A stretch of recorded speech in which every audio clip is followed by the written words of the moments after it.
खत्म। Music.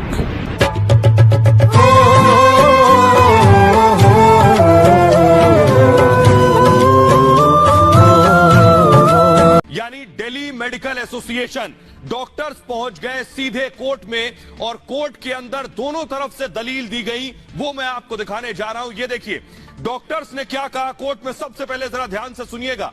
Doctors ने कहा कोरोनिल पर रामदेव के दावे झूठे हैं। डॉक्टर्स ने पहली बात ये कही, डॉक्टर्स ने बात कही कि कोरोनिल के पर दावे झूठे हैं। इस पर कोर्ट ने क्या कहा, कोर्ट ने कहा आप वक्त बर्बाद कर रहे हैं। डॉक्टर से कहा आप वक्त बर्बाद कर रहे हैं जो रामदेव के लिए यहां आए। उसके आगे क्या हुआ, रामदेव की गलत बयानबाजी पर रोक लगे, डॉक्टर्स ने कहा। इस पर कोर्ट ने क्या कहा, कोर्ट ने कहा महामारी का इलाज खोजिए। सोचिए जरा, डॉक्टर्स कह रहे थे कि रामदेव गलत बयानबाजी कर रहे हैं, लेकिन कोर्ट ने क्या कहा, आप ये याचिका लेकर आ गए, लेकिन आपका काम क्या था, आप महामारी का इलाज खोजिए पहले जाकर।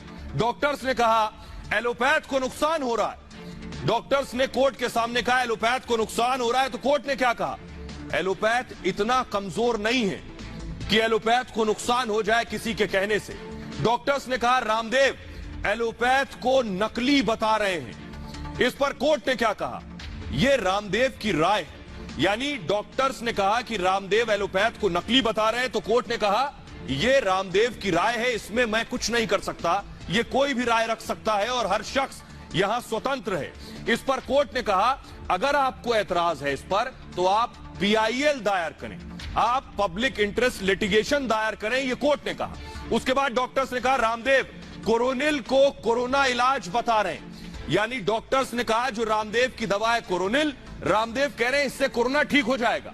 तो कोर्ट ने कहा अगर पतंजलि ने नियम तोड़े हैं, अगर पतंजलि ने नियम तोड़े हैं तो सरकार इस पर कार्रवाई करे, आयुष मंत्रालय इस पर कार्रवाई करे, कोर्ट कार्रवाई नहीं कर सकता।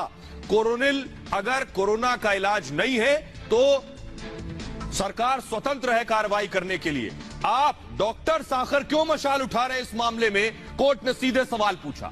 इसके आगे कोर्ट ने कहा लोग कोरोनिल खरीद रहे हैं, तो क्या वो दोषी हैं जो कोरोनिल खरीद रहे हैं। इसके बाद डॉक्टर्स ने कहा कि रामदेव कह रहे हैं कि लाखों लोग एलोपैथ से की दवा से मर गए। यह सबसे बड़ा आरोप था जो रामदेव ने कहा, उसको डॉक्टर्स ने कोट किया कोर्ट के अंदर कि रामदेव कह रहे हैं कि लाखों लोग एलोपैथ की दवा खाने से मर गए। कोर्ट ने कहा अगर ऐसा है तो आप मानहानि का मुकदमा कीजिए।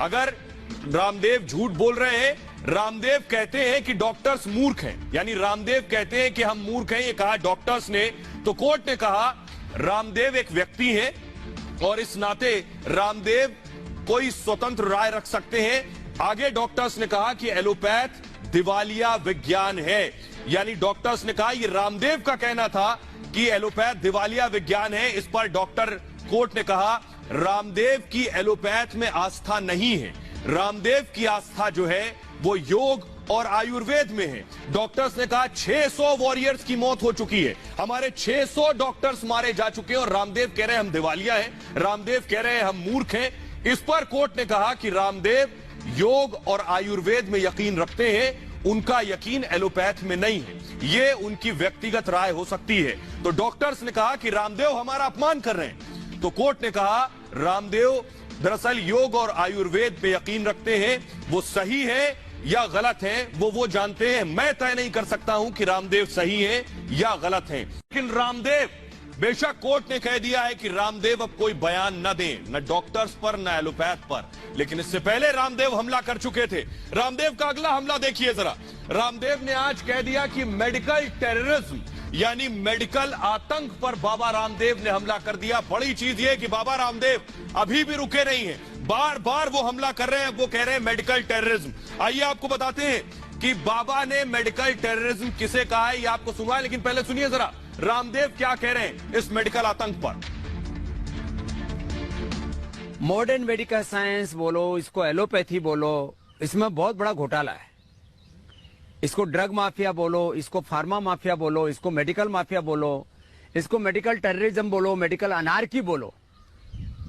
ये एक इतना बड़ा एक पूरा षड्यंत्र है और मैं अकेला सन्यासी इससे लड़ूंगा, अकेले बल पर नहीं। लाखों करोड़ों लोग मेरे पीछे हैं, लेकिन आप कितना बड़ा झूठ पूरी दुनिया में बोला गया कि आर्य फैक्टर अच्छा ही नहीं होता, तो इसको एलोपैथी का झूठ बोल लो, इसको मॉडर्न मेडिकल साइंस का झूठ बोलो। अब ये मैं थोड़ा कठोर इसलिए बोलता हूं कि लोगों के दिलों दिमाग में गलत बात बैठा दी गई। तो बाबा रामदेव ने एक बार फिर से सीधे प्रहार कर दिया है कि लोगों के दिलो दिमाग में गलत बात बिठा दी गई है। ये गलत बात क्या है, बाबा रामदेव क्या कह रहे हैं, इसे ध्यान से सुनिएगा। वो मेडिकल टेररिज्म, पहली बार इस शब्द का इस्तेमाल उन्होंने किया है, यानी मेडिकल आतंक। बाबा रामदेव ने मेडिकल आतंक का जिक्र किया। इस आतंक का मतलब है वो खौफ जिसे मरीजों को दिखाया जाता है, मरीजों को बताया जाता है वो कभी पूरी तरह ठीक नहीं हो सकते हैं, हमेशा दवाओं के सहारे उन्हें जीना होगा और इसके लिए बाकायदा उनको दवाएं लेने की सलाह दी जाती है। मान लीजिए, फर्ज कीजिए कि आपको ब्लड प्रेशर की समस्या हो गई, तो आप क्या करते हैं, डॉक्टर के पास जाते हैं। डॉक्टर के पास जाते हैं तो डॉक्टर क्या करता है, आपको दवा देता है, अलग अलग तरह के टेस्ट कराता है, लेकिन इसके बावजूद आपको ब्लड प्रेशर की परेशानी से छुटकारा नहीं मिलता। यानी आमतौर से ब्लड प्रेशर की दवाएं आपको जिंदगी भर खानी पड़ती हैं। डॉक्टर भी आपको दवा ना छोड़ने की ही सलाह देता है। एक तरीके से आप डॉक्टर के परमानेंट ग्राहक बन जाते हैं, जिंदगी भर डॉक्टर के इशारे पर चलते हैं। बाबा रामदेव इसी को मेडिकल आतंकवाद बता रहे हैं और दावा कर रहे हैं कि एलोपैथी में इसका इलाज नहीं है, लेकिन आयुर्वेद में इस तरह की बीमारियों का इलाज है। बाबा रामदेव का कहना यह है, और इस तरह के कई मरीज आयुर्वेद की दवाओं से सही भी हुए। बाबा का कहना है कि पूरी जिंदगी दवा देंगे ब्लड प्रेशर के मरीज को, लेकिन उनको परमानेंट ठीक नहीं कर सकते। ऐसे ही हाल डायबिटीज के मरीजों का है। आमतौर से जिसे शुगर की बीमारी बताया जाता है, एलोपैथी में इसका इलाज भी अमूमन जिंदगी भर रहता है।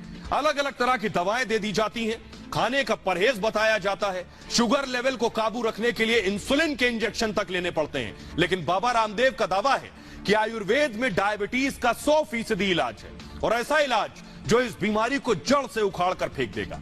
हालांकि डॉक्टरों का मानना यह है कि डायबिटीज एक ऐसी बीमारी है जिसकी दवाएं हमेशा चलती रहती हैं। ऐसी ही एक बीमारी है थायराइड। डॉक्टर के पास जाएंगे, आप कहेंगे थायराइड है, एक गोली हर सुबह नहार मुंह आपको लेनी और पूरी जिंदगी लेनी। इसी तरह की यह बीमारी है। आमतौर से लोगों में आजकल थायराइड का असर देखा जाता है, लेकिन डॉक्टरों के पास इस बीमारी का कोई पुख्ता इलाज नहीं।